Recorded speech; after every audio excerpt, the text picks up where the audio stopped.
అందరికీ నమస్కారం. రోజుకో పద్యం వేమన శతకం ఈ సిరీస్లో ఈరోజు వేమన పద్యం. చెట్టు పాలు జనులు చేదందురిలలోన నెనుపగోవు పాలు వెంత హితము పదురాడు మాట పాటి అయి ధరజెల్లు విశ్వదాభిరామ వినురవేమ.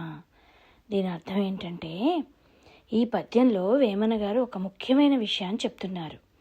పదుగురాడు మాట పాటి అయి ధరజల్లు అంటే ఏది నిజమో ఏది అబద్ధమో ముందుగా ఆలోచించకుండా 10 మంది ఏమంటారో దాన్నే నిజమని నమ్మే స్వభావం మన మనుషుల్లో ఉంది.